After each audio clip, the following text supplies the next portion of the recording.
The Australian dingo.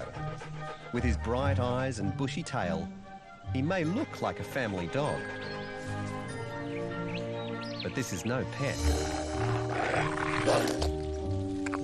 This wild dog is an apex predator. A hunter whose natural instinct to search for prey has given him a bad name. But this elusive wild dog also leads a surprising hidden life of family devotion and strictly enforced social rules.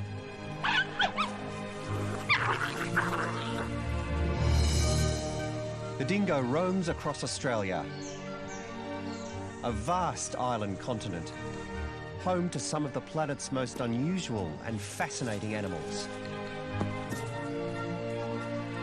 These are the secrets of the dingo.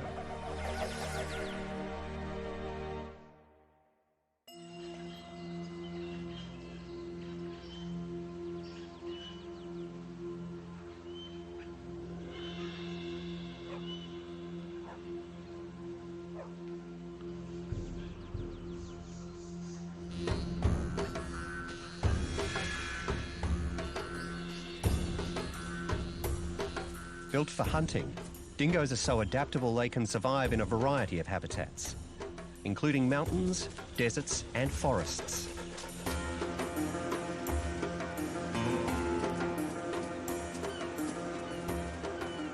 From the sandy beaches of Fraser Island in northern Queensland to grasslands near Melbourne in South Australia and the woods of New South Wales. This is the story of 3 dingo families who've established their homes in very different habitats. They're closely monitored and given names by dingo conservationists.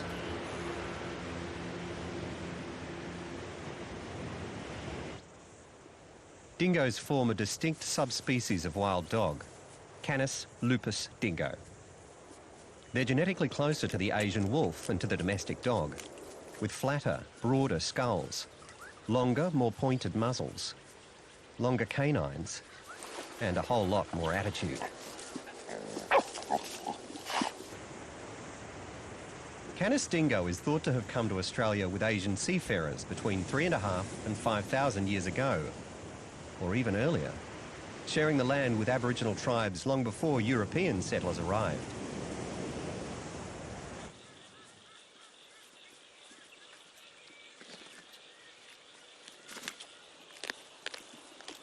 Dingoes hunt rabbits, rats, even kangaroos. But it's their hunting of domestic livestock that has brought them into conflict with farmers. Some states even require dingoes to be killed on sight. Dingo numbers are in rapid decline, and the purebred dingo is now considered a vulnerable species.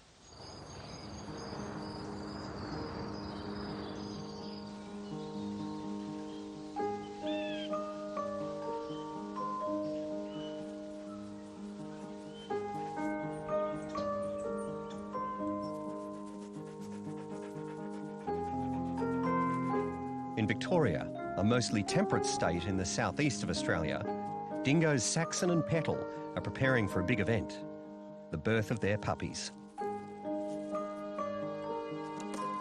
When it comes to breeding, dingoes are different to domestic dogs. They're pair bonded, with Dad Saxon heavily involved in the arrival of his young. Saxon needs to find somewhere that will serve as a birthing den and cosy home for his mate and new puppies. He checks out a likely-looking hollow log. Dingoes will often reuse the homes of other animals, like rabbits or wombats.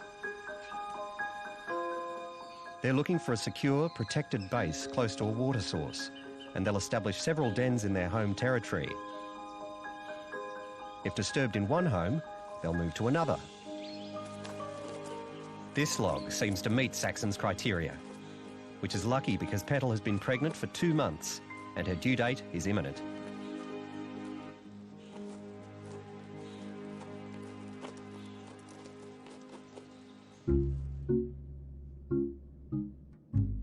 Petal instinctively knows when the pups are due and goes into labour. Pacing around, sitting down, and getting back up again and again. It's a sure sign it's nearly time for her puppies to make their big entrance. She's a placental mammal, so she gives birth to well-developed live young, and the normal litter size can range between 1 and 10 puppies, although 4 or 5 is more typical.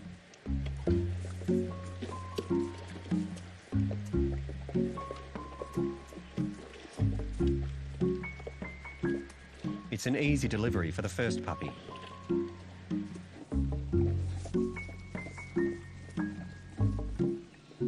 Petal cleans the placental sac from the newborn.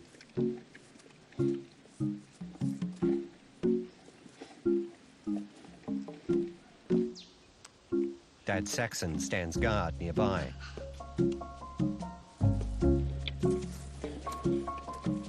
"20 minutes later, puppy number 2 is also welcomed into the world.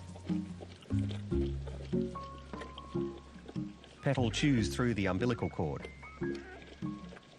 Unlike domestic dogs, which can have 2 litters a year, dingoes only breed once, and always at the same time of year.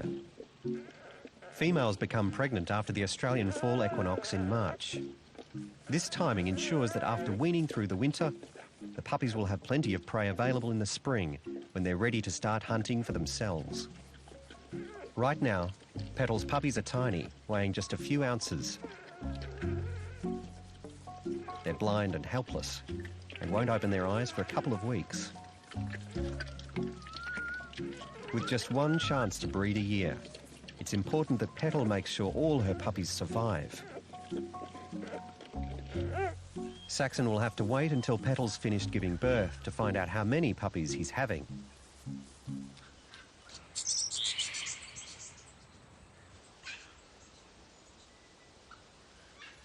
Further north in New South Wales are Comet and her mate Bomber. A pair bond like theirs usually lasts for life. Like wolves, dingoes have a defined social structure where only the top or alpha dogs have puppies.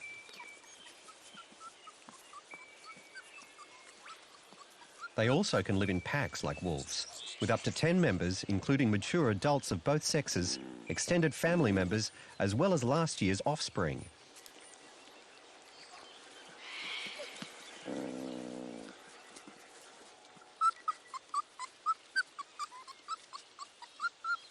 This alpha pair already has 4 healthy puppies.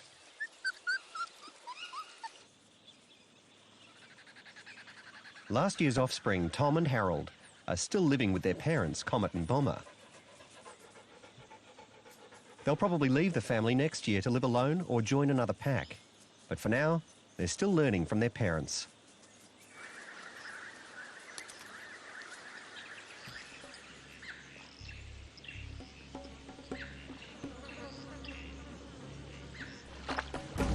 As both father and alpha male, Bomber has a big job. He must keep order in the ranks.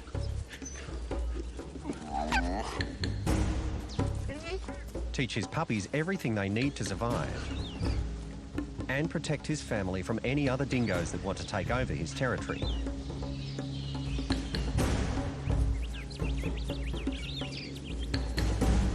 Bomber recently took on a male from a neighbouring pack. He won the fight, but received this wound to his face. It's a small price to pay. If the invader had beaten Bomber, he would have killed all of Bomber's puppies so he could mate with Comet and repopulate the pack with his offspring.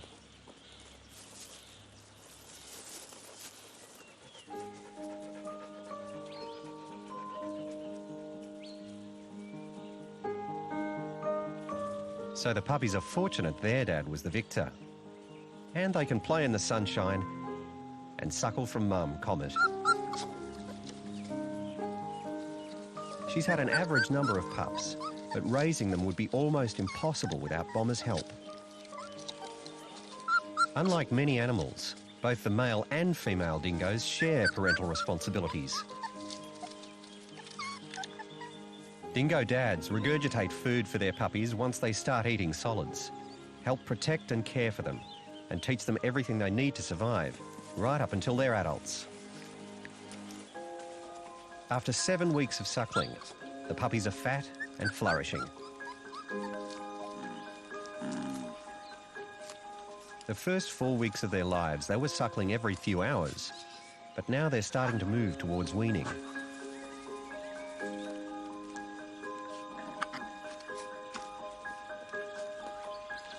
They'll continue to take milk from their mum for around another 5 weeks, but they're also starting to eat solids. Soon, their parents will teach them how to find small food items like caterpillars and beetles, which will make them less reliant on mum and dad and be handy skills for when food is scarce in the winter.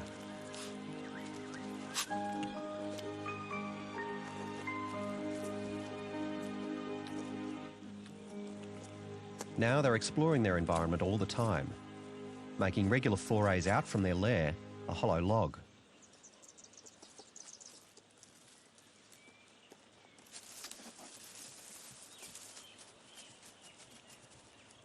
Their older brother Harold greets their mum, Comet. And the puppies want to say hello too. But it seems that this makes Harold uneasy.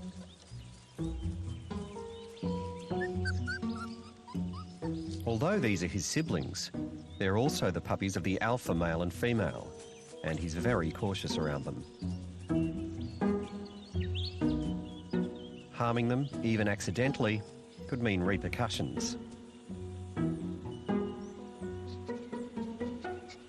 As Comet returns, it's a good excuse to beat a hasty retreat.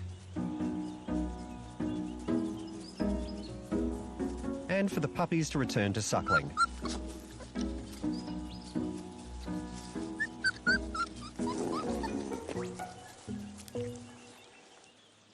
At 12 months old, Tom and Harold must find their own food and regularly go out together on hunting expeditions.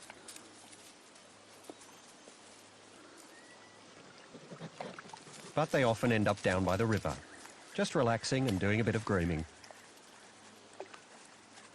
At a year old, they have all the right equipment for hunting. Sight, smell and hearing are all working at optimal levels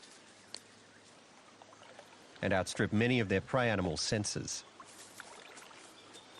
They're already proficient in catching small prey like rabbits, bush rats and mice. But without experience, they don't have the confidence or skill level yet to bring down anything larger, like a wallaby or kangaroo. What they're working on at the moment is a very useful dingo trick, becoming invisible. Tom and Harold have the prevalent gingery tan dingo colouring, although some dingoes can be black, light cream or even black and tan. The classic tan coat has many advantages in the Australian landscape. Against the dry grasses of the pasture land, just lying down makes them very hard to see. Mastering the use of cover, like bushes and undergrowth, is a handy hunting strategy. They are predominantly pursuit hunters, but watching their prey's movements while undetected means they can track the direction of the animal and pick out a potential target. But when it comes to the actual pursuit, Tom and Harold still need training, and the best way to get that is to go hunting with their experienced dad, Bomber. As they meet up for the hunt, the three males make it evident from their body language that they have a clear understanding of the power structure here.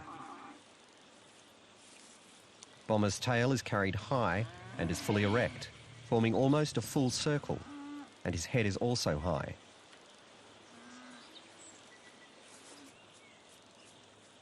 Tom and Harold hold their tails and heads lower to show subordination to their dad and pack leader.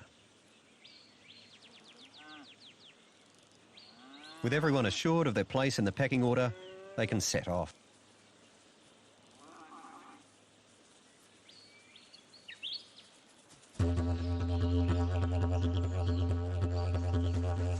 Bomber sizes up the landscape and sniffs the wind.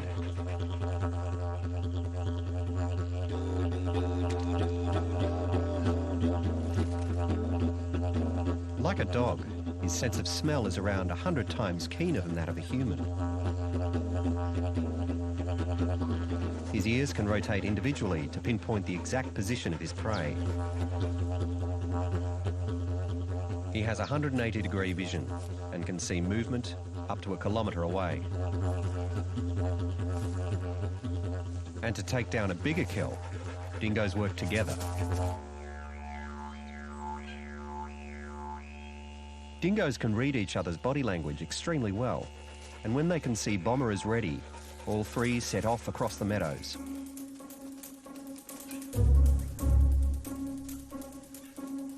Today, they're targeting birds, a dingo's staple, especially the slower-moving, bigger birds like geese.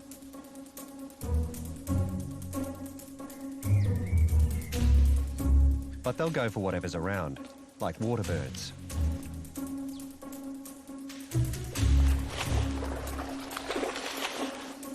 The coots on the water are too hard to reach.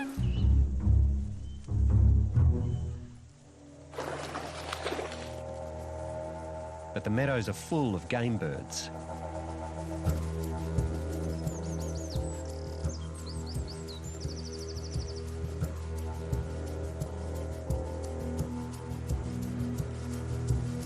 The chase is on.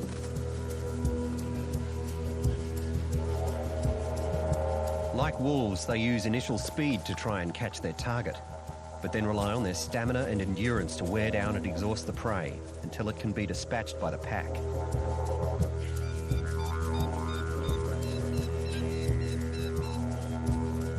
As pursuit specialists, they can reach speeds of 48 kilometres an hour, but this time it's no match for a pair of wings.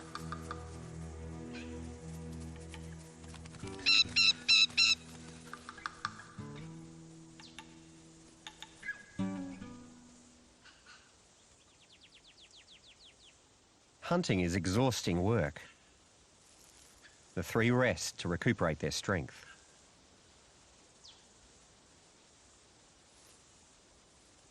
Dingoes are opportunistic feeders, and as well as actively hunting food, they will eat whatever they can find, such as carrion, insects, lizards, even fruit.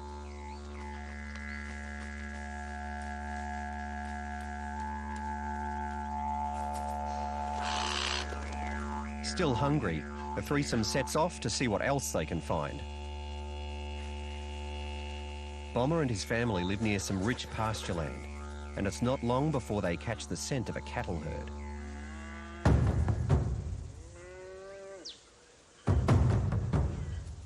As the top Australian predators, dingoes in large packs are a threat to sheep and young cattle. And it's made them a target of hate for farmers. But dingoes aren't all bad news. They play a key role in keeping the kangaroo and rabbit populations down, which can mean more grass for livestock. And they prey on introduced feral animals like foxes, which can improve the survival of native species, including small marsupials.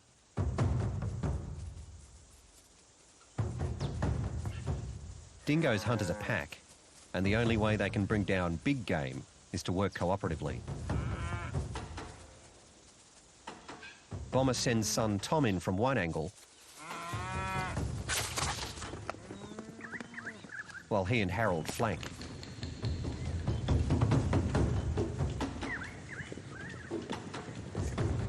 It's a classic pincer movement technique.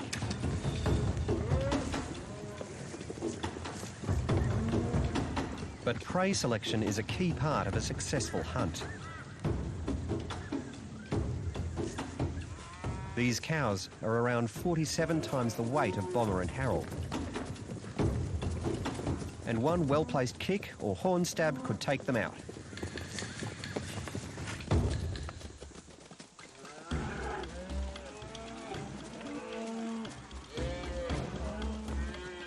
The dingoes look for the old, the weak, or the young.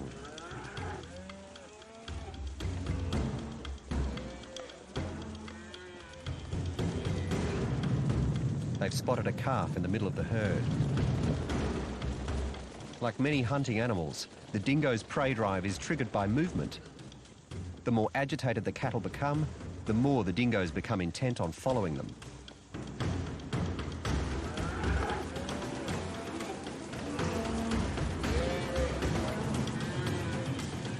But they soon realise that 3 dingoes is nowhere near enough to bring down even a calf.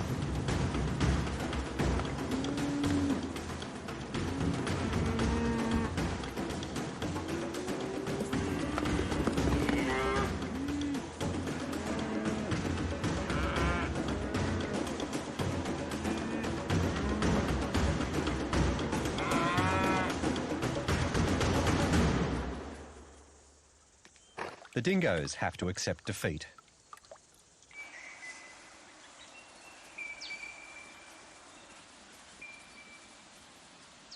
It's been an unsuccessful hunt, and Bomber is clearly upset about something. Harold has apparently stepped out of line.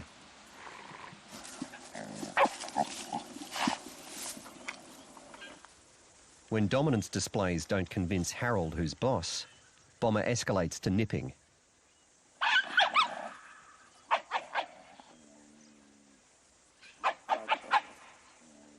Harold's body language plainly states, "I submit." His lips are curled right back, exposing the long canines that differentiate him from the domestic dog. And his tail is right down between his legs.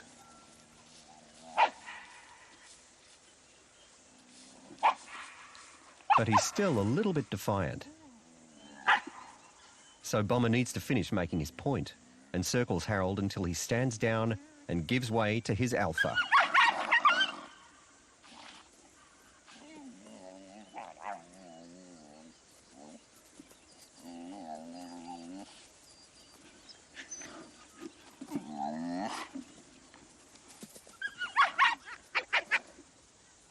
It's important for the cohesion of the group that Bomber's command is emphasised.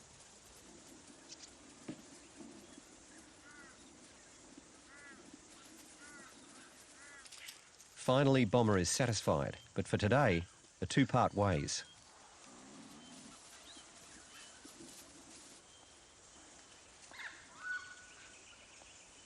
Harold is left alone in the meadow.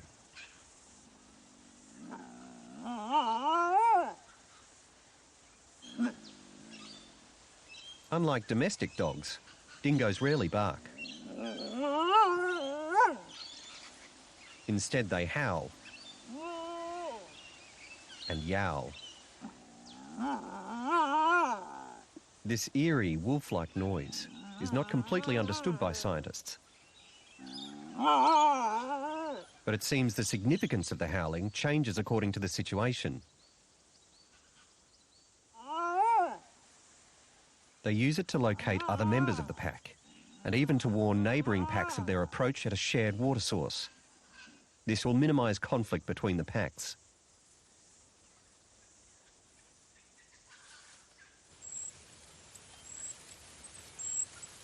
Unencumbered by his sons, Bomber sets out on one of his most important jobs as alpha male: territory marking.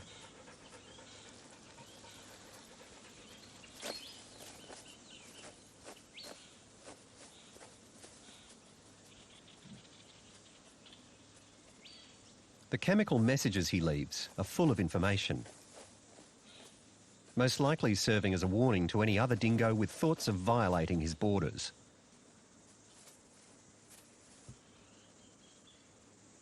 This is my territory, and I'm actively patrolling it. Stay out.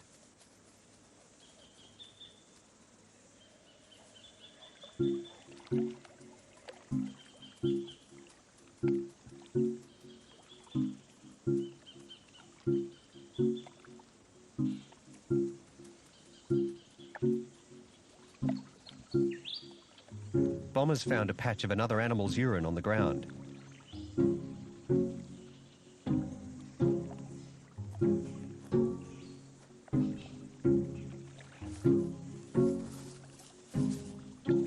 This rolling may be to disguise his own smell while hunting, or perhaps to advertise where he's been to the rest of the pack.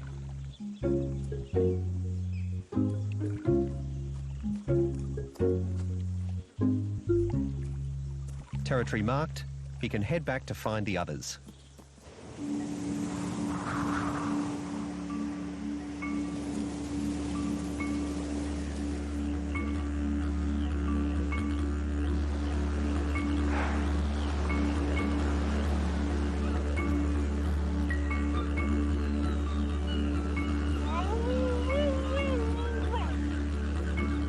On Fraser Island, Luke and Ivy are out scavenging.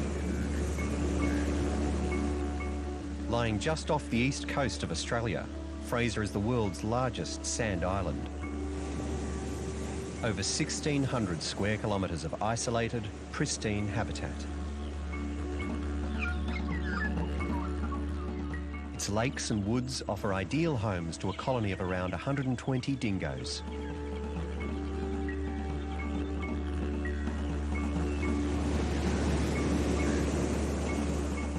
One of the biggest threats to the future of the dingo is the crossbreeding or hybridisation that happens when they mate with domestic dogs.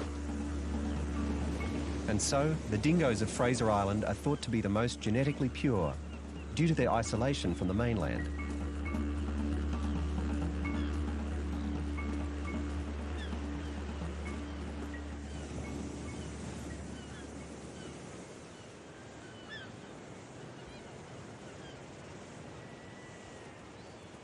Luke and Ivy are among the many dingoes who are tagged as part of a monitoring scheme. They live right next to the beach. It's a popular spot for fishermen, who often fillet their catch on the beach and bury the guts in the sand.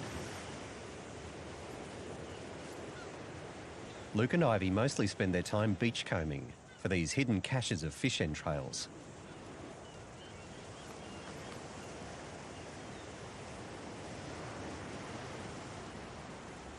A dingo day is broken down into around 65% activity and 35% resting.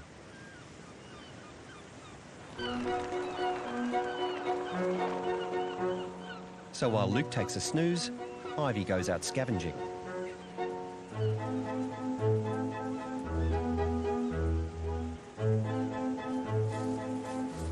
But even with her dingo supernose, she's not having much luck.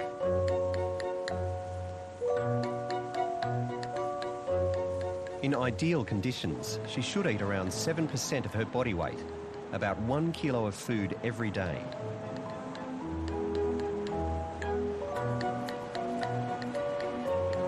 She's finding a few small morsels, but nothing like enough.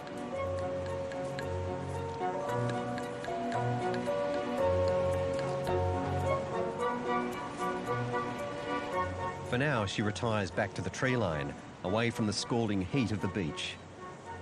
Her colouring soon makes her invisible as she merges into the undergrowth.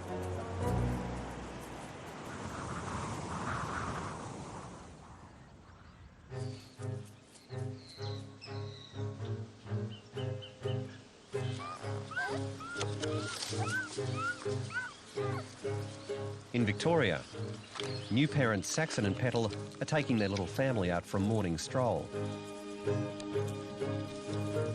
Petal had 4 puppies, and all of them are strong and vigorous. Now 6 weeks old, the pups need to get used to travelling the terrain, as well as familiarising themselves with the sights and smells of the great outdoors. Once the days get warmer, the puppies will need to start preparing for a more independent life.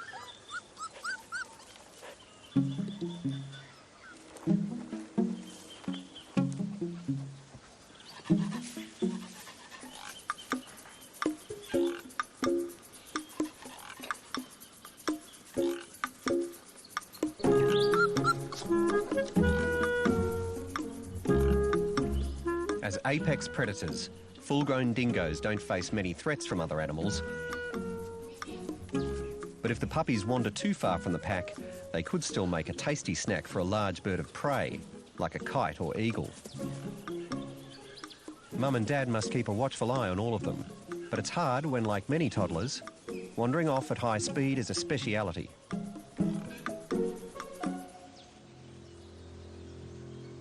One of the female puppies gets separated from the others.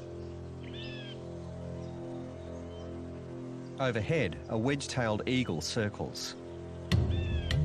It's easily powerful enough to make short work of a puppy.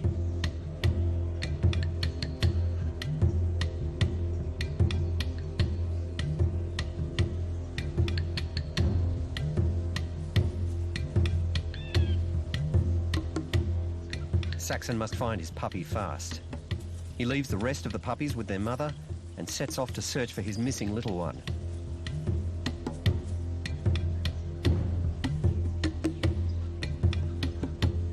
He scans the horizon.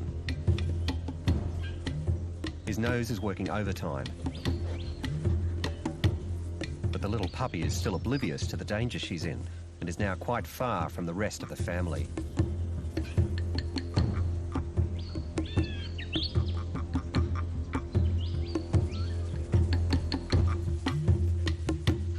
Saxon picks up her scent.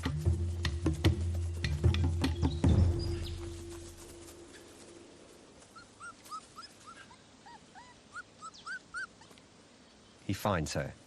The little pup greets him. What looks like a kiss hello, however, is really a request for food. The little ones instinctively rise up and tap, sniff, and lick their parents' muzzles as a signal for their parents to produce the goods. But Saxon isn't obliging.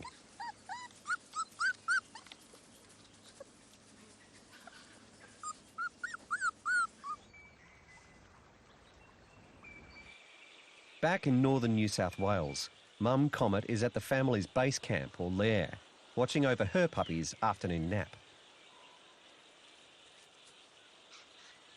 They're 8 weeks old now, and already much more advanced. As well as gradually weaning them from milk to solids over the next few weeks, Comet also needs to make them more self-reliant.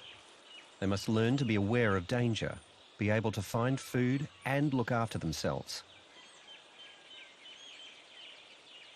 As summer approaches, the dingoes will move on from the log, and Comet needs to make sure that the pups can survive without her guidance and care. She leaves them alone for short periods to begin preparing them for adult life.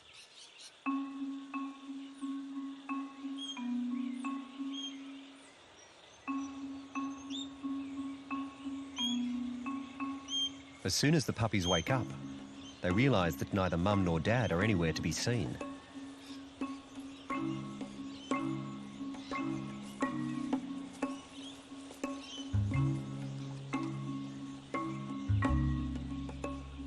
The boldest puppy, Mojo, sets off to find Mum. He checks out the log, the fields, then goes even further. Mojo totters all the way down to the water's edge.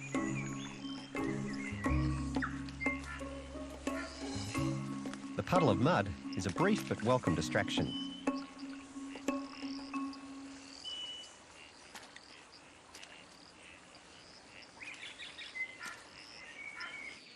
He joins forces with his sister, who's looking for Mum too. But the only adult they can find is Big Brother Harold.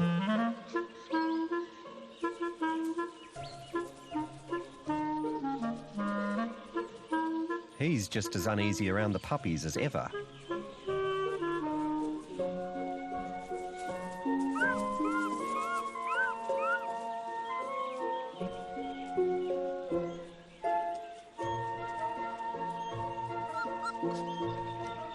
At just over a year old, Harold isn't long out of puppyhood himself.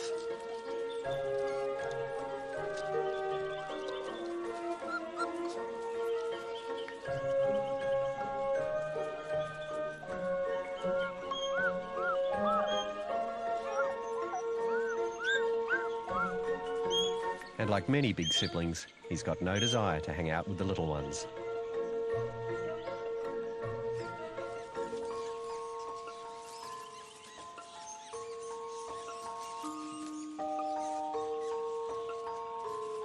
Finally, Comet returns with some food she's found.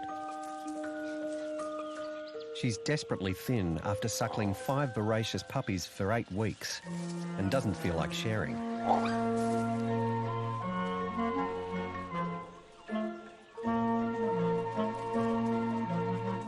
But she needs much more than she's found. She's not been able to hunt properly for almost 2 months. It's been Bomber's job to feed her. And today, he's doing his job diligently. It's not unusual to come across dead animals or carrion in the Australian bush, and Bomber's found a real prize.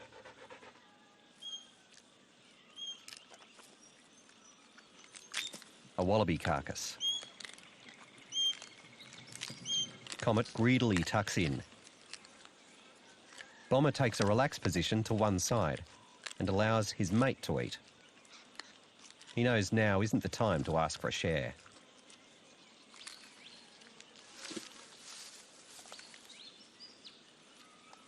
Wallaby is a common prey item for dingoes, and hungry Comet wants to keep this juicy dinner all to herself. Comet's able to slice through the wallaby's bone, sinew and toughest gristle with the greatest of ease. Her teeth are similar to that of a dog, although her canines are longer. At the back of her jaw, powerful carnassial teeth easily shear through flesh and bone.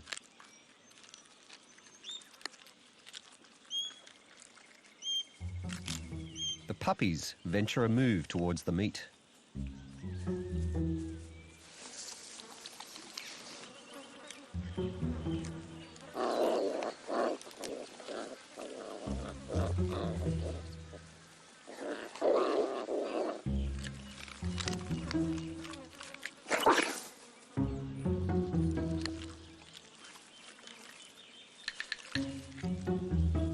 The two bravest puppies make another try for the carcass.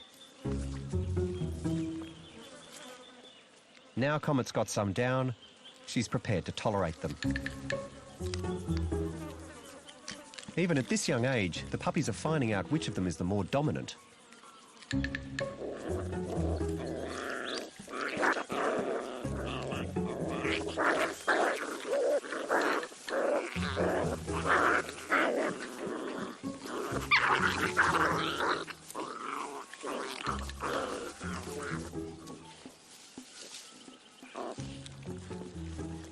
Little Mojo apparently isn't at the top of the pecking order.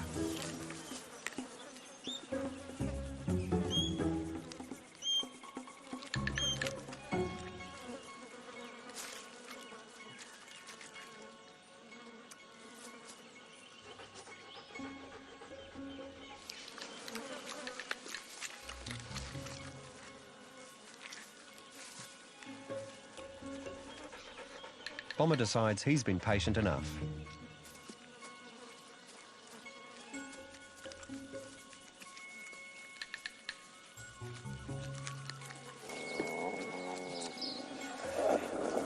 But Comet's having none of it.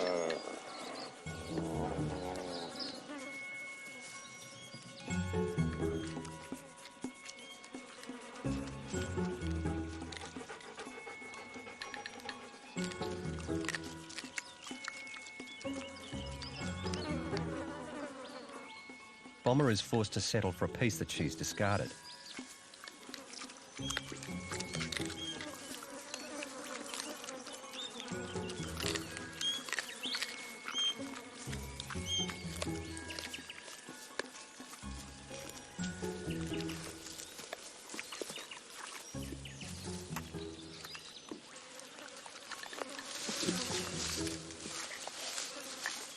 Comet and the pups have made short work of the wallaby.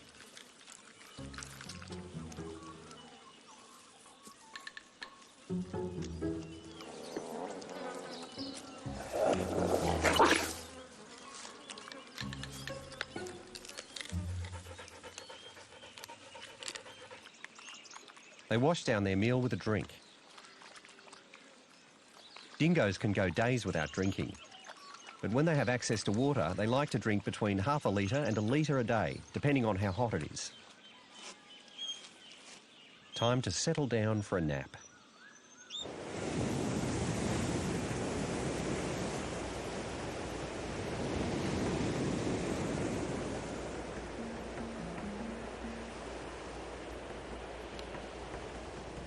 On Fraser Island, Ivy and Luke are still hungry.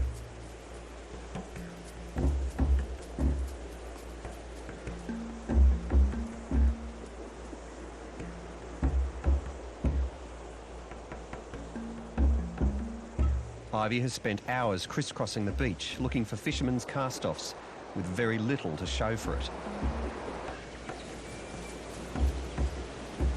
Now it's Luke's turn.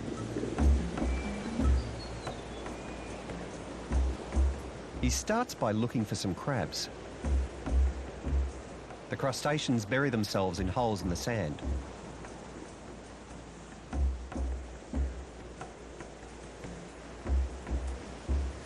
But there are none in evidence.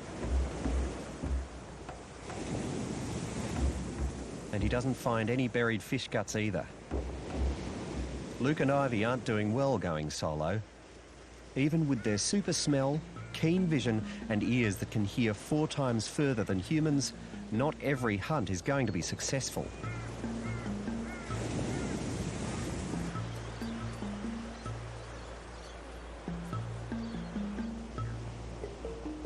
But once they team up, and after an hour of searching together, they unearth a large stash of discarded fish.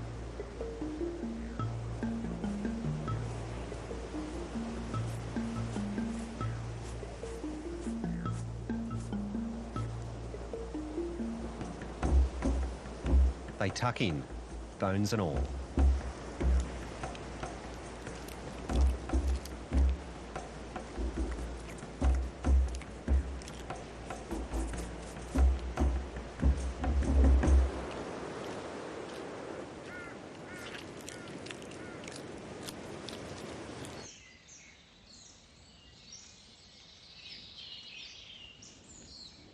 Back in northern New South Wales, Bomber's off hunting again.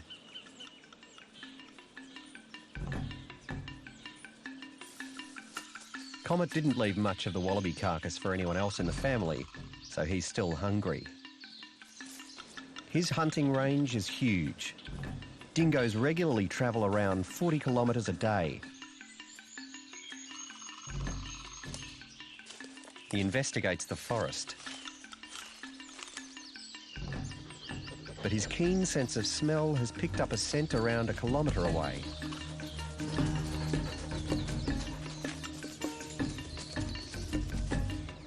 He follows the trail.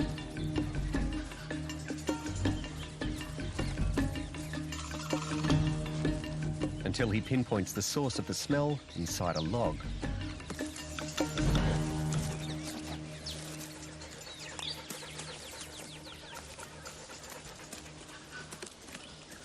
But it's proving difficult to get to.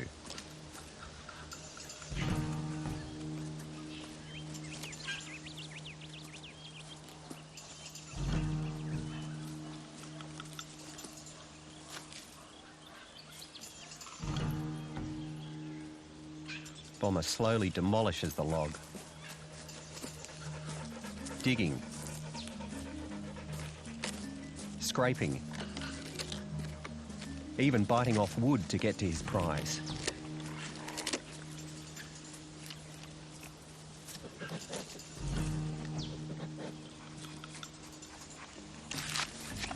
A dead rabbit.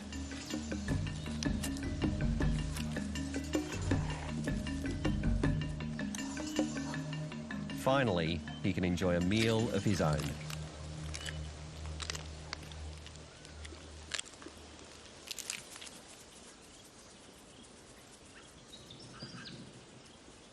It's a just reward for such a diligent dad, who, belly full, returns to his mate and puppies. Whether they're scavenging for food like Luke and Ivy, or raising the next generation of puppies like Saxon and Petal, or teaching youngsters to hunt like Comet and Bomber, Australia's dingoes are fascinating canids. Their defined social structure, extraordinary communication skills, and remarkable devotion to their families reveals that dingoes are far more than ruthless predators, and that they lead rich and complex lives.